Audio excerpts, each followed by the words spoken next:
My name is Leah Kim. I was 31 years old 5 years ago.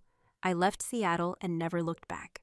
I worked as a back-end developer for a cybersecurity firm that served major banks and government contracts. I excelled not only in my professional duties, but also in my personal life. I was essential. I solved problems other teams couldn't even explain. But outside of work, I didn't exist. At least not to my family. We hadn't spoken since 2016. So when my phone buzzed on a quiet Wednesday night in October 2023, I was stunned to see my cousin's name, Rachel. She was the only one who had my new number. "Leah," she said softly, "your parents are trying to reach you. They want you to come home for Christmas." I sat down slowly on the edge of my tiny Brooklyn apartment bed. Now I asked, after all these years they've been asking around. Rachel said they seemed serious. I hung up and just stared at the wall. I hadn't thought about my family in months, years really, but the memories flooded in fast. I was always the odd one in the family, never the favorite. I remembered sitting in a cold office chair when I was 13, knees pulled to my chest, while Dr. Patel, my childhood psychologist, told my parents plainly, "Leah's struggles aren't from isolation. Ignorance is the root of her struggles." My mother scoffed and said, "We love both our kids equally," but I knew she was lying. Dylan, my older brother, was a charmer, a football star, and the class president. He got the car on his 16th birthday. I got a thrift store sweater that still smelled like someone else. Even at Christmas, Dylan's gifts sparkled under the tree. Mine were more like afterthoughts. But this year, they were finally calling me back, and they had no idea who I'd become. Family gatherings were always a nightmare. Dylan would command attention with his loud and charmingly magnetic presence, while I faded into the background like a piece of furniture. No one noticed. That's when I discovered coding. It started with a dusty flyer taped to the high school bulletin board. The flyer advertised an Intro to Computer Science Club Room 7 on Thursdays after school. I went once and then never missed a session. For the first time, I felt seen, not by people, but by the logic of code. The club became my refuge. We rebuilt old PCs from junkyard parts. We traded books, debated compilers, and stayed late debugging each other's projects. I even built my first game on a borrowed laptop. Mr. Alvarez, our teacher, pulled me aside one day. "You've got something special, Leah." He said, "Don't let anyone shrink you by 17. I had a plan. I would apply to college, relocate from Seattle, and start anew in my future. Dylan naturally had already secured a spot at a prestigious university in California. After securing my parents' complete financial backing, the Thanksgiving dinner arrived. My dad raised his glass to Dylan, making us proud at Stanford. Cheers erupted, then Mom added, "As for Leah," and we're encouraging her to find steady work. My uncle cracked, "We're hiring dishwashers at the diner." The whole table laughed, including my parents. I didn't laugh. What they didn't know was that I'd already secured a full ride to a top-tier tech program in New York, tuition, housing, and even a stipend, all covered. I packed up quietly and moved into a dorm in Manhattan, waitress part-time. I graduated top of my class and landed a dream job at a cybersecurity firm before the ink was dry on my diploma.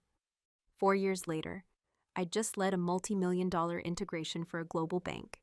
The bonus enough to buy a brownstone, so I called a realtor within a few days. My realtor found the perfect brownstone condo in Fort Greene, 2 bedrooms, sleek kitchen, exposed brick, close to the park, at 31. I officially became a homeowner. 2 weeks before Christmas. I hosted a small housewarming. I invited only my true friends, the ones who had witnessed my late-night pool sessions shed tears over failed code and consistently showed up every day. We sat on floor cushions with Thai takeout and cheap wine. Surrounded by unpacked boxes and laughter, Lisa raised her glass. To Leah, she said, "The quiet one who turned silence into power." We clinked glasses. I smiled, but a thought lingered. I was going home in a week, but this time I wasn't going back as the invisible girl. This time I was coming back as someone who knew her worth. The week before Christmas, I took time off work, wrapped simple but thoughtful gifts, and drove the 6 hours back to my childhood neighborhood in North Seattle. The house hadn't aged well. Faded siding, overgrown hedges, and a porch light that flickered like a dying memory. I rang the doorbell with trembling hands. Footsteps. Then the door creaked open. Leah, my mother, blinked. "Wow, it's really you." She gave me a brief, stiff hug. You look different. Inside, the scent hit me. Old wood polish, stale air, and that ever-present bowl of dried potpourri. The living room was packed. Conversations halted as eyes turned toward me. "Well, look who finally showed up," someone muttered. "Is she wearing sweats?" another whispered. I glanced down at tailored black slacks and a designer coat. Quiet luxury, but clearly lost on this crowd. Then Dylan emerged from the kitchen beaming. "Everyone, this is Mia, my wife," and he gestured at her belly. "Your future niece or nephew. Congratulations," I said. He smirked. Still coding in a corner somewhere, laughter rippled. I felt my jaw tighten. "I work in tech," I replied calmly. If you've ever returned home with more power than they imagined, hit subscribe. Because the next part of the story is where everything changes. "Tech, huh?" Dylan smirked, like fixing printers or answering help desk calls. He turned to Mia. Leah was always the weird one, probably working out of some basement somewhere. I just smiled faintly, something like that. Mom clapped her hands. "Dinner will be ready soon. Leah, put your things down. Dylan's using your old room as his office now, so you'll be sleeping on the couch." Of course he was. Of course. I would be. The night was a slow drip of condescension. Aunt Nora cornered me by the sad bowl of punch.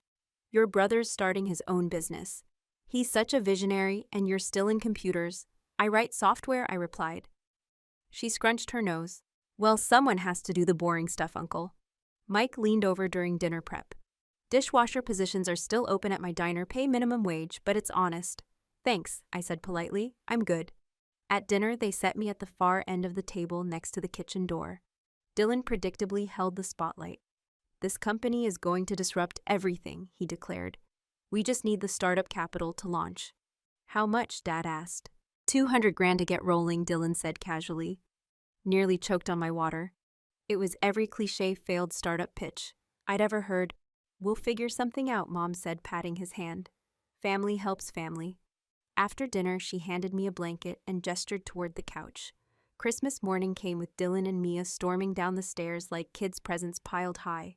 They unwrapped my luxury gifts thoughtfully chosen. "Leah, these are beautiful," Mom gasped, holding up her new bag. But when it came to my turn, "Oh no," Mom gasped too loudly. "Leah, we completely forgot." Dylan burst out laughing just like when we were kids. "Don't cry this time," he smirked. "You're an adult now." Something shifted inside me, not sadness, not anger, just clarity. "I'm not gonna cry," I said, evenly reaching into my purse.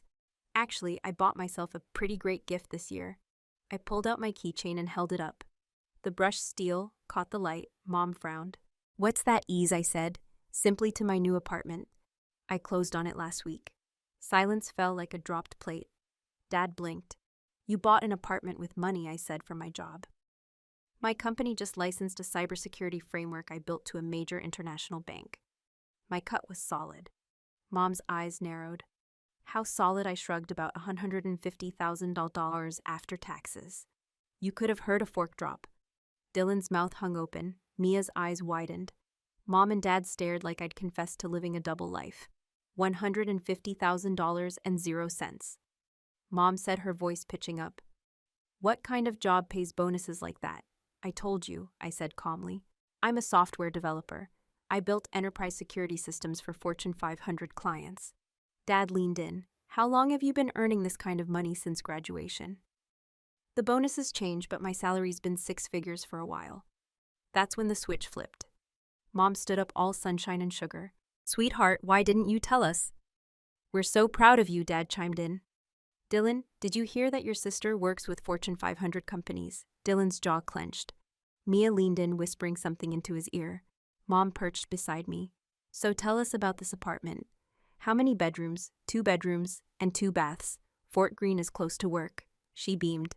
"We should visit. Family should stick together." I almost laughed. Family after 8 years of silence. "Actually," I said, standing, "I've got a long drive ahead." Mom reached for my arm. "You just got here. Stay." Dad nodded. "We haven't even talked about your career." As I packed, I could hear them whispering, voices hushed and urgent. When I came back downstairs, suitcase in hand, they were waiting, those eager, strained smiles already setting off alarm bells. "Before you head out," Dad said, stepping forward, "we should talk about Dylan's business opportunity, as you mentioned. He needs a little capital to get started." Dylan smiled like he was doing me a favor. It's a solid investment. You'd be in on the ground floor. How much? I asked flatly. Just $200,000, he said. With what you make, that's nothing, right? I looked at them, my parents who once laughed when Uncle Mike offered me a dishwashing job. My brother who spent a lifetime mocking me and his wife who chuckled along just yesterday morning. No, I said, the smiles vanished. What do you mean? No, Mom snapped. I mean, I'm not giving you any money, but we're family, Dad said. As if the word held any weight. I folded my arms. Where was family when I was told to find my own place the day after graduation? You funded Dylan's college, yet you left me to navigate it on my own. That was different. Mom muttered, we didn't have money back then. You had money for Dylan. I said Dylan showed promise. She barked, then immediately backtracked.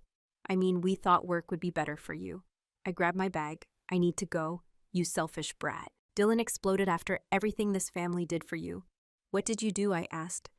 Raise me and feed me. That's parenting, not charity, and you made sure I knew I wasn't wanted. I walked to the door as they followed, still protesting. You'll regret this, Mom shouted. I won't, I said and meant it.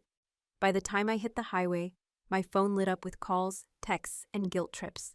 I blocked them all at a rest stop back in Brooklyn. I poured a glass of wine and watched the city glow from my balcony.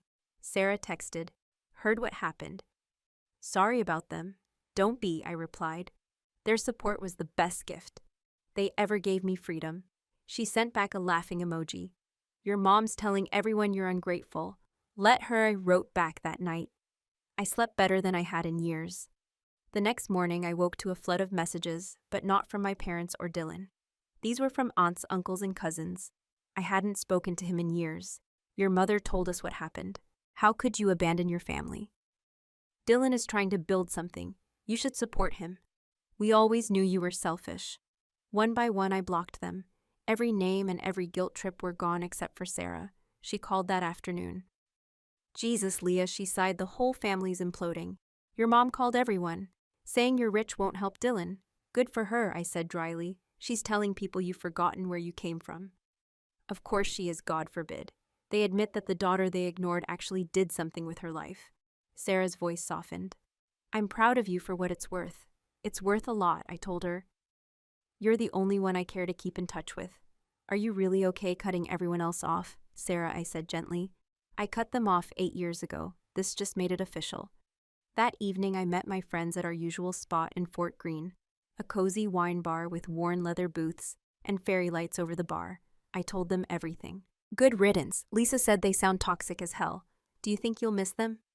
Another friend asked if I thought about it. No, I think I've been mourning the family. I never hads. I just closed the book. I raised my glass to chosen family, to chosen family. They echoed, smiling as we toasted.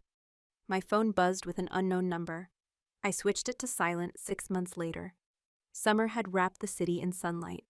I sat on my balcony, coffee in hand, watching the morning unfold below. It felt like emerging from a fog I hadn't realized I'd been living in. Sarah still called weekly with updates, not because I asked, but because she cared. Jake's daughter was born last month. She told me Madison. That's nice, I said and meant it. I hoped that little girl would be loved better than I was. According to Sarah, Dylan and Mia were still living with my parents. The big startup was still just talk. Even the relatives were getting tired of hearing about it. Apparently, my parents had turned my betrayal into their favorite sob story at every family gathering.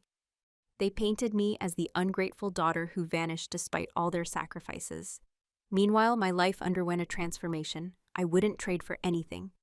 3 months after that disastrous Christmas, I met Ethan at a coffee shop near my office, a freelance designer with a gentle smile and a deep respect for boundaries. He understood the tech world, and more importantly, understood what it meant to walk away from a toxic family. He had done it to work, was thriving. I'd been promoted to lead systems architect for a major AI security integration.